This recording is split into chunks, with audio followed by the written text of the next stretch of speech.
Hello বন্ধুরা, good morning. কেমন আছো তোমরা সবাই? আশা করি তোমরা সবাই খুব ভালো আছো, সুস্থ আছো। আমার চ্যানেলে নতুন আরও একটা ভিডিওতে তোমাদের জানাই অনেক অনেক স্বাগত আর ভালোবাসা। তো দেখো, এখন বেজে গিয়েছে সকাল প্রায় ওই 8:30 মতো। আর এইদিকে দেখো আমি ওই পুজো করতেও চলে এসেছি। তো স্নান সেরে এই পুজো দিতে চলে এসেছি। আর আজকে দেখেছো তো গাছে কতগুলো ফুল ফুটেছিল, তার জন্য কিন্তু প্রায় এক ঝুড়ি ফুল হয়েছে। আর এইদিকে ওই যে বাজার থেকে আঙুর নিয়ে এসেছিলাম, সেটাই কিন্তু আজকে ঠাকুরকে নিবেদন করলাম। বাজার থেকে আসলে কোনো ফল নিয়ে আসলে সেটা কিন্তু আগে ঠাকুরের জন্যই তুলে রাখা হয়, তারপর কিন্তু সেটা ফ্রিজে রাখা হয়। তো যাই হোক, এইদিকে দেখো এই যে ফুলগুলো দিয়ে কিন্তু আমার ঠাকুর আসনটা সুন্দর করে সাজিয়ে নিয়েছি। আর এইদিকে কি জানো তো, এই যে লাল জবা ফুলগুলো পেলে তো ভীষণ সুন্দর লাগে ঠাকুর আসনটা সাজালে। আর এদিকে ওই যে লাল জবা ফুল তো আমাদের এখানে নেই, মানে ওই পাশের বাড়ির ওই দিকটায় ফোটে, তো সবসময় থাকে না গাছে। তবে কি জানো তো, আজকে কিন্তু অনেকগুলো লাল জবা ফুল পেয়েছিলাম। তো এইদিকে দেখো পুজো সেরে একদম ঠাকুরের জায়গাটাগুলো গুছিয়ে নিয়ে এদিকে কিন্তু রান্না করতে চলে আসলাম। আর আজকে ওই যে শনিবার, আজকে তো নিরামিষের দিন। তো ওই যে শনিবার দিন ভাবছি আজকে এই শাকটা করব। এটা কিন্তু কালকে বাজার থেকেই নিয়ে এসেছিলাম, সেটা তো তোমাদের সাথে শেয়ার করেছি। আর এইদিকে দেখো ওই যে কলমি শাক রান্না করব বলে কেটে নিয়েছি। আর এই যে কুমড়োটাও আর কি বার করে নিয়েছি। আর এইদিকে দোকান থেকে কিন্তু আমি সোয়াবিন নিয়ে এসেছি, আর সেই সোয়াবিনটা আর কি ভেজাতে দিয়ে দিয়েছি, মানে গরম জলে আর কি ভিজিয়ে রেখেছি। আর এইদিকে দেখো এই যে কুমড়ো কেটে নিয়েছি, এই কুমড়ো দিয়ে আজকে ভাবছি সোয়াবিনের তরকারিটা করব। তো নিরামিষ দিনে কিন্তু প্রায় দিনই সোয়াবিনের তরকারি রান্না করা হয় আমাদের বাড়ি। আর আজকে ভাবছি কি যে টমেটো দিয়ে আর সোয়াবিনের তরকারিটা রান্না করব না, তাই এই যে অল্প করে কুমড়ো কেটে নিয়েছি। কি জানো তো, নিরামিষ দিনে কিন্তু এই কুমড়ো দিয়ে সোয়াবিনের রান্না করলে বেশ ভালো লাগে, মানে ওই যে একটু মিষ্টি মিষ্টি লাগে, তাই কিন্তু বেশ ভালো লাগে। আর এইদিকে দেখো লঙ্কা আর আদাটাও কিন্তু বার করে নিয়েছি। তো চলো এদিকে আমি রান্না বান্নাগুলো সেরে নিই, আর সবটাই কিন্তু গুছিয়ে নিয়েছি। আর এদিকে কিন্তু আমার শাকটা কিন্তু এখনও বাছা হয়নি, মানে ওই যে সকালবেলা আর কি উনুনটা ধরিয়ে দিয়েছি। আর সোয়াবিনের তরকারিটাই কিন্তু আমি প্রথমে বসিয়েছি। আর এদিকে ওই যে সোয়াবিনের তরকারিটা কষিয়ে নিচ্ছি, তারপর কিন্তু এটাতে জল দিয়ে ঢাকা দিয়ে দিলে তারপর এটা ফুটতে ফুটতে আর কি আমি শাকটাও কিন্তু কুটে নেব। আর দেখো এইদিকে সয়াবিনের তরকারিতে ওই আদা লঙ্কা জিরে এইসবই বাটা দিয়ে আর কি সয়াবিনের তরকারিটা কিন্তু কষিয়ে নিচ্ছি সুন্দর করে।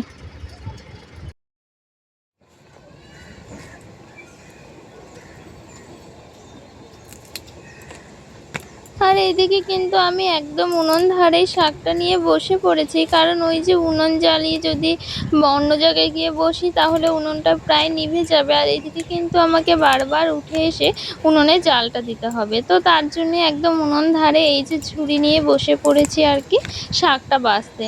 আর এদিকে উনুনটাও জ্বলছে আর ওই তরকারিটাও কিন্তু ফুটছে। আর এদিকে দেখো আমি শাকগুলো বেছে নিচ্ছি। আর কলমি শাকগুলো কিন্তু বেশ সুন্দর ছিল, তবে ওই যে একদিন রেখে দিলেই কিন্তু দুই একটা পাতা কেমন নষ্ট নষ্ট হয়ে যায়। তো তার জন্যই আর কি ওগুলো ফেলে ফেলে দিচ্ছিলাম। কিছু দুই একটা পাতা আর কি হলুদ ছিল, দেখো ওই যে সেই পাতাগুলোই কিন্তু ফেলে দিচ্ছিলাম। আর এদিকে যেসব পাতাগুলো ভালো ছিল কচি কচি ছিল সেই পাতাগুলোই কিন্তু নিচ্ছিলাম। আর এই যে ডালগুলো ভেঙে ভেঙে দিচ্ছিলাম। তো কলমি শাক ভাজা খেতে কিন্তু ভীষণই ভালো লাগে, তবে ওই যে আমিষ দিনে একটু রসুন দেওয়া যায়, আর নিরামিষ দিনে কিন্তু শুধুই ভাজা করতে হয়। আর এইদিকে দেখো রান্না বান্না সবটাই কিন্তু আমার হয়ে গেছে। আর এদিকে আমি ঘরটাও মুছতে চলে এসেছি। কি জানো তো, কয়দিন ধরে তোমাদের সাথে রান্না বান্নাগুলো একদমই ডিটেলসে শেয়ার করছি না। আর আজকেও কিন্তু রান্নাগুলো তেমন তোমাদের সাথে কিছুই শেয়ার করিনি, তবে ওই যে দেখিয়ে দিলাম যে কি কি রান্না হবে সেগুলো তো বলে দিলাম। চেষ্টা করব আগামী ব্লগে তোমাদের সাথে রান্না বান্নাগুলো একদম ডিটেলসে শেয়ার করতে।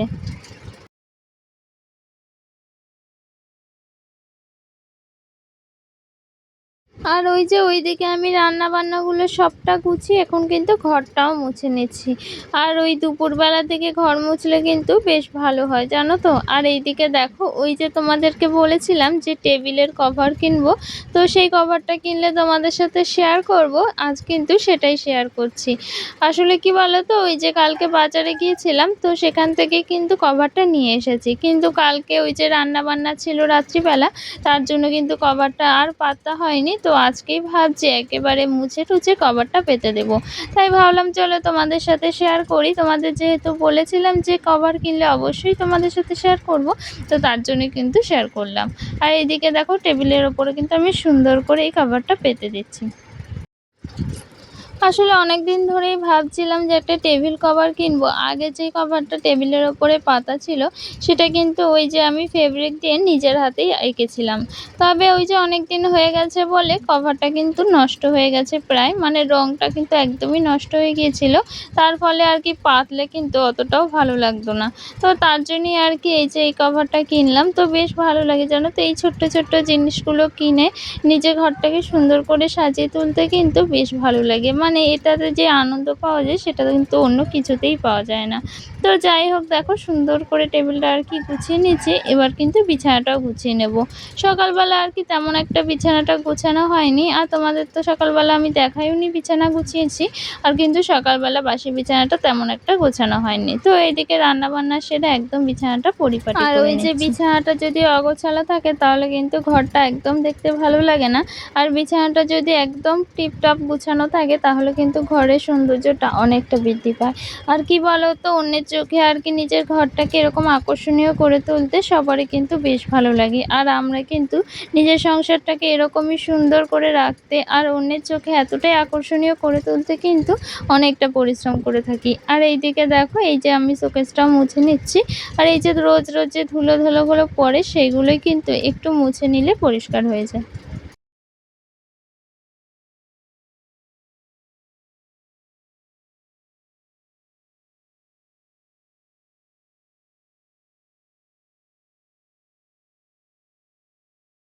আর কি জানো তো, ওই যে শোকেস বা ফ্রিজ ট্রিজ এগুলো কিন্তু যে কলিং দিয়ে মুছতাম সেটা কিন্তু শেষ হয়ে গিয়েছে। তো ওই জন্য আর কি না, এই কেনা হয়নি বলে এখানে ওই যে ভিজে কাপড় দিয়ে কিন্তু মুছে নিচ্ছি। তবে ওই ভিজে কাপড় দিয়ে মুছলে না পরে কি দাগ হয়ে যায়, মানে একটা ভিজে জিনিস শুকিয়ে গেলে ওই দাগটা থেকে যায়। তার জন্যে আর কি না ভিজে কাপড় দিয়ে, এই দেখো প্রথমে আর কি সব কিছু মুছে নিচ্ছি। একটু ভিজিয়ে এনেছিলাম কাপড়টা, তার জন্য কিন্তু এই যে দাগগুলো উঠে যাচ্ছে। না হলে কিন্তু যে দাগগুলো আর কি বসে, সেই দাগগুলো কিন্তু শুকনো কাপড়ে একদম উঠতে চায় না। তাই এই যে প্রথমে একটু কিন্তু ভিজিয়ে নিয়েছি, তারপর কিন্তু এই যে সুন্দর একটা শুকনো কাপড় দিয়ে তারপর ঘষে ঘষে সেইগুলো কিন্তু মুছে নিচ্ছি। তার ফলে কি হয় বলো তো, ওই যে যে দাগগুলো হয়েছিল ভিজে কাপড়ে সেই দাগগুলো কিন্তু আর থাকে না। আর এইদিকে দেখো, ওই যে আগের দিন যেই জামা কাপড়গুলো কেচে দিয়েছিলাম সেই জামা কাপড়গুলো কিন্তু ভাঁজ করা হয়নি।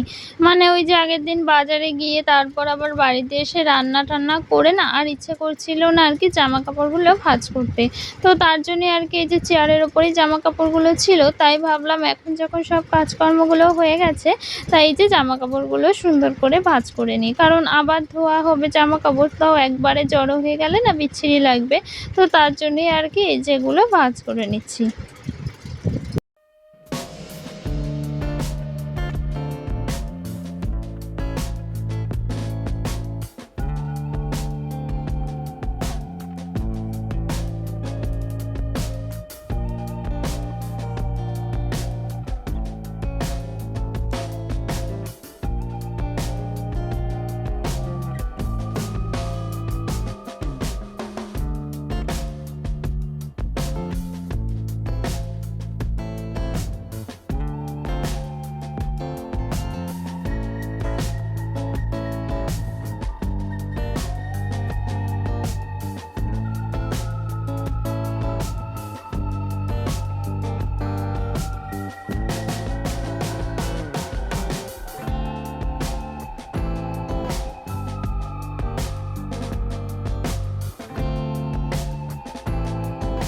আর এইদিকে দেখো জামা কাপড়গুলো একদম ভাঁজ করে রেখে দিয়েছি। এবার কিন্তু এগুলো একদম জায়গা মতো রেখে দেবো। আর এই যে সাদা জামাটা এটা কিন্তু উঠিয়ে রাখবো, মানে তুলে রাখবো শোকেসে, কারণ এই যে সাদা জামা তো নোংরা হয়ে যায়। তো এইদিকে দেখো একদম সবকিছু গোছানো গাছানো হয়ে গিয়েছে। তো চলো তোমাদের এক ঝলক দেখিয়ে দিই। দেখো চারিদিকটা সুন্দর করে গুছিয়ে নিয়েছি, আর দেখো টেবিলের কভারটা সুন্দর করে পেতে নিয়েছি। তবে এই যে টেবিলের কভারটা পেতে কেমন লাগছে টেবিলটা, প্লিজ তোমরা কমেন্ট করে জানিও। চলো আজকের ভিডিওটা এখানেই শেষ করছি, দেখা হচ্ছে নতুন কোনো ভিডিওতে। চলো টাটা।